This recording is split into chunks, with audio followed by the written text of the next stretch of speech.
என்ன சொல்ற நீ? என்கிட்ட பிரச்சனை சொல்ற நீ? நாளை யாரு தெரியுமா? வரப்புயர அப்படின்னு சொல்லிட்டு வீட்டுக்கு போயிட்டாங்க. உடனே இது என்ன ஒரு வாழ்த்தா, இது ஒரு பாராட்டா? இது நமக்கு பிரச்சனைகள் வருகிற போது அதை சொல்ற கஸ்டமர் மேல நமக்கு எரிச்சலா இருக்கும். இதெல்லாம் ஒரு விஷயமா பாஸ், இதுல கொஞ்சம் அட்ஜஸ்ட் பண்ணிட்டு இருக்க முடியாதா? தெரிந்து கொண்டால்தான் எனக்கு தூக்கம் வரும், இல்லாட்டி எனக்கு தூக்கம் வராதுன்னு யார் இருக்கிறார்களோ அவர்கள் தான் தடைகளை உடைத்து வெற்றியாளர்களாக மாற முடியும்.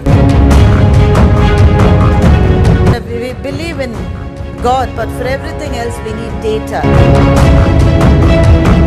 இதுதான் எங்கள் பிரச்சனை என்று ஒத்துக்கொள்ளுகிற நேர்மை அந்த நிறுவனத்துக்கு இருந்தது. மூச்சு திணறல், மூச்சு இழைப்பு, குரட்டையால் அவதியா? நுரையீரலை ஆரோக்கியமானதாக்கி எளிதாக சுவாசித்திடுங்கள். தங்கம் 24x7 ஆஸ்துமா சிகிச்சை நாமக்கல் மற்றும் கான்பூர்.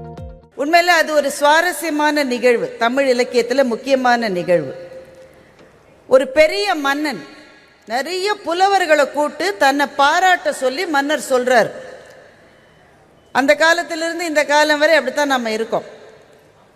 பல பேர் சூழ்ந்து மன்னர்களை பாராட்டி புலவர்கள் எல்லாம் பாட்டு எழுதுறாங்க. அதில் புலவர்கள் பல பேர் அதில் எக்ஸ்பர்ட்ஸாகவே இருப்பாங்க. திடீர்னு மன்னர் மாறிட்டா கூட பேரை மாத்திரம் மாற்றி கவிதை அப்படியே வச்சுப்பாங்க. எல்லா மன்னர்களும் நீள நீளமாக கவிதை எழுதிக்கிட்டே இருக்காங்க. அப்போ இந்த மன்னை பார்த்துக்கிட்டே இருக்கா. அதை பெரிய இதில் இருக்கிறவங்க கவனிச்சுக்கிட்டே தானே இருப்பாங்க. யார் யாரெல்லாம் என்னை பாராட்டினாங்க, அந்த ஆள் ஏன் சரியாக கைத்தட்டல, அந்த இவன் முகத்தை திருப்பிக்கிட்டானு, இது அதிகாரத்தில் இருப்பவர்கள் கவனிச்சுக்கிட்டே இருப்பாங்க. இதை ஏன்பா எல்லாரும் வந்து பாராட்டுறாங்க, இந்த ஔவையார்னு ஒரு பாட்டியம்மா இருக்காங்க, அவங்க மட்டும் வந்து என்னை பாராட்டவே இல்லைன்னு மன்னர் சொல்கிறார். உடனே ஆட்கள்லாம் அடித்து பிடிச்சி ஓடிட்டு போய் ஔவையாரை கூட்டிகிட்டு வந்துட்டாங்க. எதுக்குப்பா என்னை கூட்டிகிட்டு போகிறீங்க? மன்னரை பாராட்டுங்க, எனக்கு அதுக்கெல்லாம் டைம் இல்லைங்கிறாங்க. அதை விட என்ன வேலை உனக்கு, நீ பாராட்டு. அவங்களும் வந்த உடனே மன்னருக்கு அது ரொம்ப சந்தோஷம், வந்துட்டல அப்படின்னு. இவங்க போகிறாங்க. வரப்புயர அப்படின்னு சொல்லிட்டு வீட்டுக்கு போயிட்டாங்க. உடனே இது என்ன ஒரு வாழ்த்தா, இது ஒரு பாராட்டா? இது ஒருத்தருக்குமே புரியல. உடனே மன்னர் சொன்னார், அடுத்த புலவெல்லாம் ஸ்டாப் பண்ணு, இவங்க சொன்னதுக்கே எனக்கு பொருள் தெரியணும் அப்போதான் அப்படின்னு. உடனே திரும்ப போய் கூட்டிகிட்டு வர சொல்கிறாங்க. அவங்க வரமாட்டேன்றாங்க. இப்போ மன்னருக்கு அந்த ஆவல் தாங்கலை. நீ இப்போ வீட்டுக்கு அவரே போய் ஔவையாரை பார்த்து, என்ன கேள்வியம்மா, நீ என்னை பாராட்டினியா திட்டினியா? ஒன்றுமே புரியல. ஒரு மன்னரை வாழ்த்து சொன்னால் வரப்பு உயர வேண்டும்ன்ற ஒரு வார்த்தையை சொல்லிட்டு நீ வீட்டுக்கு போயிட்டா என்ன பொருள் அதற்கு? அதுக்கு அவை கேட்டாங்க, புரியலையா அவனுக்கு? நான் சொன்னதுக்கு பொருள் என்ன தெரியுமா? வரப்புயர நீர் உயரும், நீர் உயர நெல் உயரும், நெல் உயர குடி உயரும், குடி உயர கோல் உயரும், கோல் உயர கோன் உயர்வான். எந்த இடத்துல வரப்பு நல்லா உயர்ந்திருக்கோ அங்கதான் நீர்வளம் ஏறும்னு அர்த்தம். நீர்வளம் எங்கே சிறப்பாக இருக்கிறதோ அங்கே நெல் நன்றாக பயிராகப்படும். எங்கே பயிர்கள் சிறப்பாக இருக்கிறதோ அங்கே மக்கள் சிறப்பாக வாழ்வார்கள். மக்கள் சிறப்பாக வாழ்ந்தால்தான் ஆட்சி சிறப்பாக இருக்கும். ஆட்சி சிறப்பாக இருந்தால் அரசன் தானா நல்லா இருப்பான், நாங்க வாழ்த்தணும்னு அவசியம் இல்லைன்னு ஔவையார் சொன்னாங்க.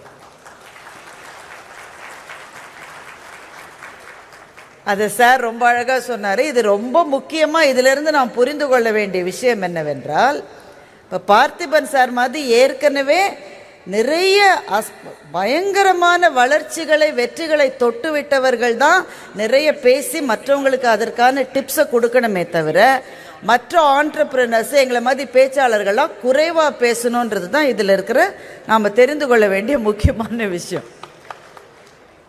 இந்த சில சமயம் இந்த டெட்எக்ஸ் டாக்ஸ்லாம் வந்து சில பேர் பேச வைப்பாங்க. நல்லா பேசுகிறாங்க. ஒரு அரை மணி நேரம் 45 நிமிஷம் பேசுகிறாங்க. அதில் ஒரு பையன் வந்து பேசினார், ரொம்ப இளைஞர். How to be a good parent அப்படின்னு பேசினார். எல்லாம் பேசி பயங்கர டிப்ஸ் எல்லாம் கொடுத்துட்டு இறங்கினப்புறம் நான் அந்த அரங்கத்தில் இருந்தேன். என்னப்பா இவ்வளோ டிப்ஸ் எல்லாம் கொடுக்குறிய, எவ்வளோ பசங்க உனக்கு, இன்னும் கல்யாணத்துக்கு வீட்டில் பொண்ணு பார்த்துட்டு இருக்காங்கன்ற.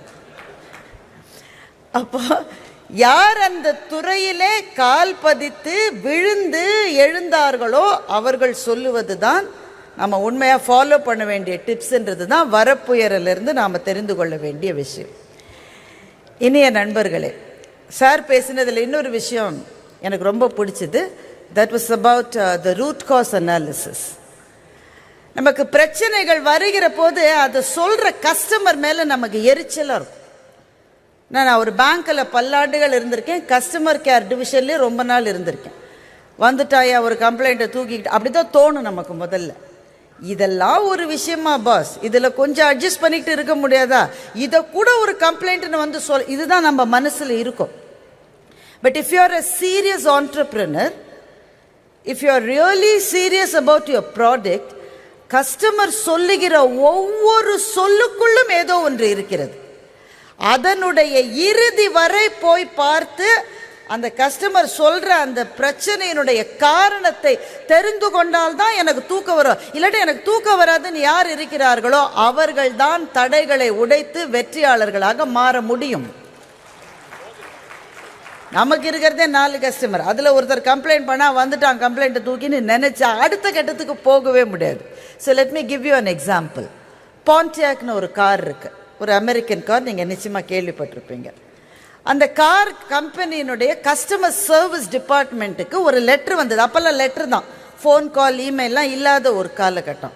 ஒரு கம்ப்ளைண்ட் லெட்டர் வந்தது. அப்போ தான் புதுசாக கார் வாங்கியிருக்கான். 1 மாதம் முன்னாடி அவங்களோட கார் வாங்கின ஒருத்தர் ஒரு கம்ப்ளைண்ட் கொடுக்குறாரு. ரொம்ப விசித்திரமான ஒரு கம்ப்ளைண்ட். அதனால் என்ன சொல்கிறேன்னா, உங்கள் கார் நல்லா தாங்க ஓடுது, ஒன்றுமே பிரச்சனை இல்லை எனக்கு. ஆனால் பாருங்களேன், நானும் எங்கள் குடும்பமும் ஒவ்வொரு நாளும் டின்னர் சாப்பிட்டுட்டு ஒரு பர்டிகுலர் கடைக்கு போய் ஐஸ்கிரீம் சாப்பிட்டுட்டு வருவோம். இது எங்கள் குடும்பத்தில் இருக்கிற பல நாள் வழக்கம், பல வருஷமாக வழக்கம். இது நான் புதுசாக வாங்கியிருக்கேன்ல உங்ககிட்டேருந்து பாண்டியாக் கார், அந்த காருக்கு வெனிலா ஐஸ்கிரீம் பிடிக்கலைங்க.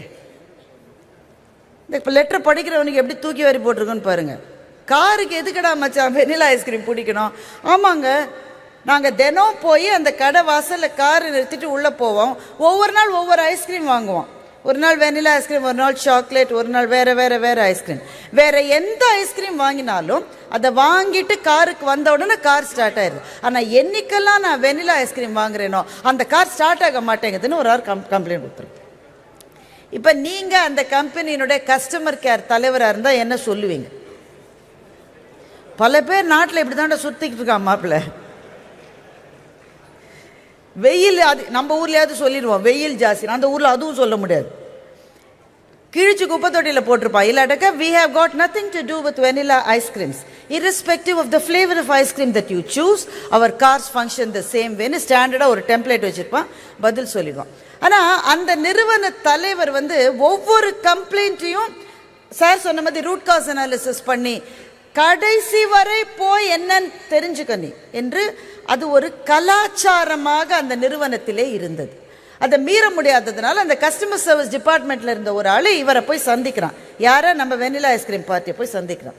சந்திச்சுட்டு இதுதாங்க எங்கள் காரெல்லாம் செக் பண்ணால் ஒரு பிரச்சனை இல்லை, கார் புத்தம் புது காரு. சரி, அவர் சொல்கிறாரு, இன்றைக்கி நைட்டு நீங்கள் டின்னர் சாப்பிட்டுட்டு ஐஸ்கிரீம் சாப்பிட போவீங்கல்ல, நானும் உங்கள் கூட வரேன். இவரும் கூட போகிறார். அங்கே போய் நிறுத்துகிறாங்க. வெனிலா ஐஸ்கிரீம் வாங்குறாரு. அன்றைக்கி திரும்பி வந்து ஸ்டார்ட் பண்ணால் கார் ஸ்டார்ட் ஆகல. ஒரு 10 நிமிஷம் 15 நிமிஷம் போராட்டத்துக்கு பிறகு தான் கார் ஸ்டார்ட் ஆகுது. இவர் சொல்கிறார், சரி நாளைக்கு வரேன். அடுத்த நாள் வேறு ஃப்ளேவர் வாங்குறாங்க, கார் உடனே ஸ்டார்ட் ஆகுது. திரும்பி வந்த உடனே ஸ்டார்ட் ஆகுது. அடுத்த நாள் இன்னொரு ஃப்ளேவர் வாங்குறாங்க, உடனே ஸ்டார்ட் ஆகுது. இப்போ நம்ம கஸ்டமர் கேர் ஆள் வந்து தன்னுடைய மேனேஜ்மெண்ட்டுக்கு போய் சொல்கிறாரு, எல்லாரும் வந்து சிரிக்கக்கூடிய ஒரு விஷயமாகவே இதை நினைக்கல. ஏன்னா அந்த கம்பெனியினுடைய கல்ச்சர் எப்படி இருக்குது, இதை கண்டுபிடிச்சே ஆகணும், இப்படி இருக்க முடியாது. பல நாள் போய் போய் போய் இவரும் ஐஸ்கிரீம் சாப்பிட்டு வெயிட் ஜாஸ்தியாகி பரவாயில்லன்னு சொல்லி அதற்கு பிறகு அந்த புதிர் விடுபட்டது. ஒரு நாள் இவர் என்னத்தை நோட்டீஸ் பண்ணுறாருன்னா, காரை நிறுத்துகிற நேரம் சார் சொன்னார், we believe in God but for everything else we need data என்று சொன்னார். ரொம்ப ரொம்ப முக்கியமான ஒரு ஸ்டேட்மெண்ட். ஸோ இவரும் டேட்டா கலெக்ட் பண்ணார். ஒவ்வொரு நாளும் எத்தனை மணிக்கு போகிறாங்க, ஒவ்வொரு நாளும் எந்த இடத்துல காரை நிறுத்துறாரு, ஒரு வாரத்தில் என்ன ஐஸ்கிரீம்லாம் வாங்குறாங்க, மற்ற ஐஸ்கிரீம்லாம் வாங்குறப்போ எப்போ கார் ஸ்டார்ட் ஆகுது, வெனிலா ஐஸ்கிரீம்னா எல்லா டேட்டாவும் கலெக்ட் பண்ணிட்டு பார்த்தப்போ ஒரு முக்கியமான விஷயத்தை கண்டுபிடிச்சாங்க.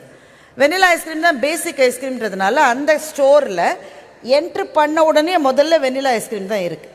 டக்குன்னு எடுத்து கொடுக்க வேண்டியது தான். பாக்கி ஐஸ்கிரீம்லாம் தள்ளி தள்ளி இருக்குது, அதுக்கு கொஞ்சம் ஃப்ளேவர் ஆட் பண்ணி மற்ற ஐஸ்கிரீம் ஃப்ளேவர்லாம் வாங்குறதுக்கு கொஞ்சம் டைம் அதிகமாகுது.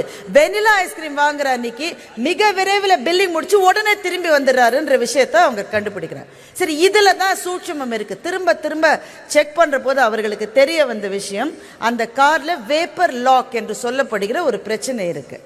அந்த காரை ஓட்டிட்டு வந்து நிறுத்திட்டு அந்த நிறுத்தின அந்த சூடு ஆறுவதற்குள்ளே திரும்ப ஸ்டார்ட் பண்ணால் அது ஸ்டார்ட் ஆக மாட்டேங்குது.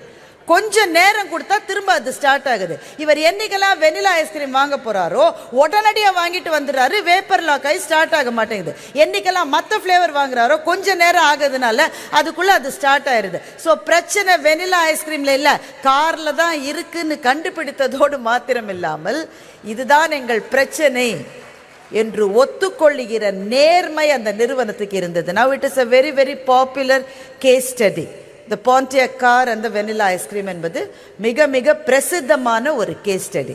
அதனால முதல் தடையை உடைக்க வேண்டிய முதல் மந்திரமே என்னவென்றால், என்ன சொல்ற நீ என்கிட்ட பிரச்சனை சொல்ற நீ, நாளை யாரும் தெரியுமா உனக்கு?